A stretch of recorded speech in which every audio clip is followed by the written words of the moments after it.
जो महापुराण की कथा कहती है कि जब भी आप कोई तप करेंगे, साधना करेंगे, भजन करेंगे, कीर्तन करेंगे, मंत्र जाप करेंगे, नाम जाप करेंगे, स्मरण करेंगे, तो थोड़ी ना थोड़ी अड़चन बीच में आएगी, आती है। और उसमें घबराना नहीं है। उस अड़चन में अपन को घबराने का काम नहीं है। एक बड़ा सुंदर व्याख्यान वर्णन है।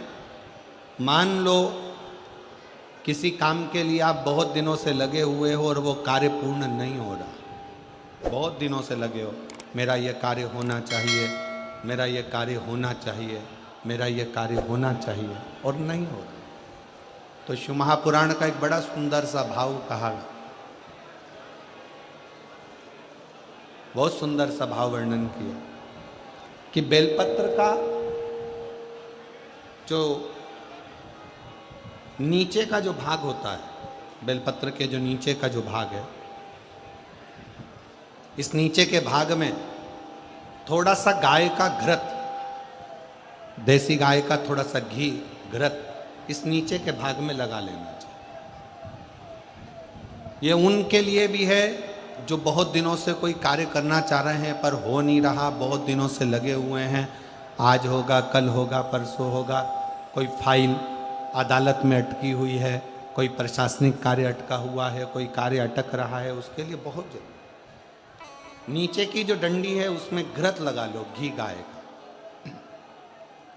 और इस दो पत्ती और बीच की पत्ती के बीच का जो डंडी का भाग है, बीच की जो डंडी का भाग है, इसमें लाल चंदन लगा लीजिए, बीच के भाग में लाल चंदन। और किसी भी प्रदोष के दिन प्रातः से लेकर शाम तक के बीच में, प्रदोष काल के मध्य तक के बीच में कभी भी इस बेलपत्र को शंकर भगवान को, ये जो डंडी का मुख है, ये डंडी का मुख जलाधारी की ओर हो और इस बेलपत्र को शिव जी पर समर्पित कर दो। एक लोटा जल जो आप लेकर गए हो उसको 3 बार इसी बेलपत्र को चढ़ाने के बाद जो जल लेकर गए हो वो 3 बार अपनी कामना कर कर इस बेलपत्र पर समर्पित कर दो। इसी बेलपत्र को वापिस लेकर आ जाइए और अपने कोई भी स्थान पर, पूजन वाला आदि कोई भी स्थान हो, वहाँ उसको रखिए। 3 महीना तो जाने दो, अगर बाबा ने चाहा तो 15 दिन भी नहीं लगने देगा और कार्य की सफलता जरूर, कार्य की सफलता जरूर। बैसाख का महीना चल रहा है, शंकर के शिवालय में जाओ, शिव के शिवालय में 3 स्थानों का स्पर्श अवश्य जरूर।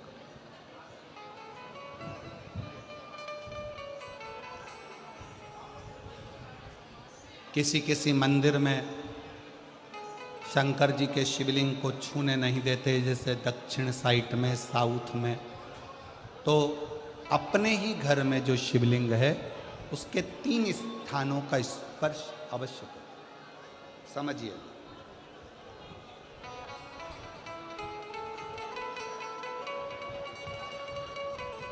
पहला शंकर भगवान के जहाँ से जल बहता है उस स्थान, ये जलाधारी है, जल बहता है, ये शिवलिंग है, यहाँ से जो पानी नीचे की ओर जाता है उस स्थान का स्पर्श अवश्य करें। दूसरा, शिवलिंग का जो गोल भाग है उस गोल भाग में कहीं पर भी अपनी हथेली का स्पर्श अवश्य करें। तीसरा, शंकर भगवान के शिवलिंग का जो ऊपर का भाग है वहाँ अपने अस्त्र का स्पर्श अवश्य करें। तीनों स्थान पर ब्रह्मा, विष्णु और महेश का स्मरण करते हुए जब बैसाख महीने में आप शंकर भगवान को जल समर्पित करें। शिव जी को जब बैसाख के महीने में जल दिया जाए तो दोनों हाथ से अंजलि में कलश रखकर शंकर भगवान की अपने हाथ की अंजलि में जल रखकर शिव जी को जल अवश्य समर्पित करें। शिवरात्रि के बैसाख महीने की शिवरात्रि पड़े, बैसाख महीने की प्रदोष पड़े तो एक बेलपत्र शंकर को अवश्य समर्पित करें। मान लो गर्मी बहुत तेज है, पेड़ों पर बेलपत्र नहीं मिले तो एक दुर्वा शिव को अवश्य समर्पित करें। मान लो बहुत तेज गर्मी पड़ने पर, या रतनगढ़ में तो हम देख रहे हैं रजी रज धूली धूल इतनी है, मिट्टी इतनी है कि यहाँ तो दुर्वा मिलना भी बड़ा मुश्किल है, तो एक चावल का दाना शिव को जरूर समर्पित करो। उतने में उतने में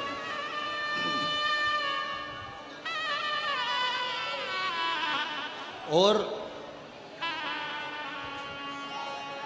बैसाख महीने में सबसे ज़्यादा जरूरी है, जो सबसे ज़्यादा जरूरी है बैसाख महीने में, वो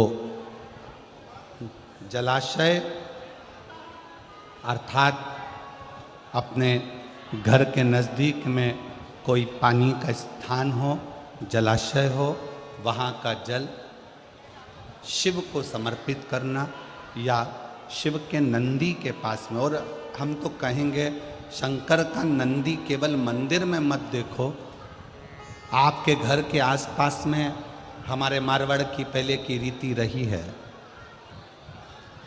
राजस्थान में बहुत सालों पहले, जब लगभग 19 से 20 साल पहले हम फलोदी में आए थे, 20 साल पहले, और 20 साल पहले जब हम फलोदी में आए थे राजस्थान में, तो हमने उस फलोदी राजस्थान में देखा था कि प्रत्येक घर के बाहर पत्थर का एक छोटा सा कुंडा जैसा होता। दो चीज़ें हमने फलोदी राजस्थान में प्रत्येक घर के बाहर 20 साल पहले देखी थी। एक इतना बड़ा कुंडा पत्थर का जिसमें लोग भोजन रख देते हैं, और एक बड़ा सारा कुंडा जिसमें लोग पानी भर देते हैं, जिससे चिड़िया, पशु, पक्षी, गौ माता सब उस पानी को पीती रहे और आपका और हमारा कल्याण होता रहे। इस भाव से रखा, प्रयास करो। शिव जी को तो जल समर्पित करो,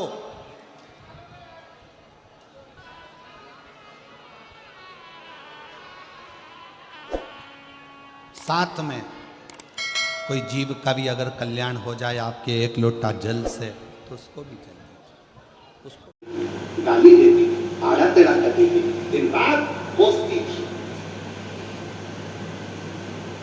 दिन रात कोसती थी। कोई दूसरा आता, ब्राह्मण की पत्नी का आदर करता, सम्मान करता, तो ब्राह्मण की पत्नी उसको खूब सम्मान देती थी। उसके लिए अंदर जाके शरबत बना कर लाती, सुंदर सुंदर भोजन बना कर लाती, उसको खिलाती। पति बैठा रहता, उसको कुछ चलाती। यही लड़की ने सीख लिया, और लड़की का विवाह हुआ, ससुराल गई। ससुराल में जाने के बाद वहां पर जो माँ से सीख कर गई थी वैसा ही कर्म करा। परिवार के बाकी के लोग आते तो उनसे हंस बोल कर बात करती, पति का अपमान करती, समर्पित। मान लो गर्मी बहुत तेज है, पेड़ों पर बेलपत्र नहीं मिले। श्री शिवाय नमस्तुभ्याम, हर हर महादेव। फ्रेंड्स, जैसे कि ये जो कथा चल रही है रतनगढ़ राजस्थान में, उसी 5वें दिन की ये उपाय है जो गुरुजी ने बताया, आप लोगों ने सुना, आप सभी ने सुना। फ्रेंड्स, तो आपको जैसे कि बैसाख महीना चल रहा है, बैसाख महीने में शिव जी के 3 जगह शिवलिंग पर स्पर्श करने का महत्व, जो जलाधारी है जो है उस पर, शिवलिंग पर जहाँ से पानी गिरता है उस स्थान पर अपने हाथ की हथेली रखने का क्या मतलब कि कितना कितना लाभ होता है। और जैसे कि बेल पर चढ़ाने का कार्य हो नहीं रहा है, बहुत कार्य मतलब कार्य सिद्धि के लिए, कार्य प्राप्ति के लिए आपको बेलपत्र किस तरह समर्पित करना है, घी लगाकर और लाल चंदन लगाकर, गुरुजी ने बताया, आप सभी ने सुना। फ्रेंड्स, तो वीडियो को पूरा देखिएगा और ध्यान से बातों को समझिएगा तो आपको संपूर्ण जानकारी प्राप्त होगी। वैशाख महीना बहुत ही पवित्र महीना माना जाता है फ्रेंड्स। ना आप जल का, जैसे गुरु जितना जल का आप दान करते हैं पशु पंछियों के लिए, गाय के लिए, नंदी के लिए, मतलब जैसे बैल बोलते हैं उनके लिए भी आपको जल का जरूर दान करना चाहिए फ्रेंड्स। वीडियो आप लोगों को अच्छी लगी है तो वीडियो को लाइक कमेंट शेयर कर दीजिएगा।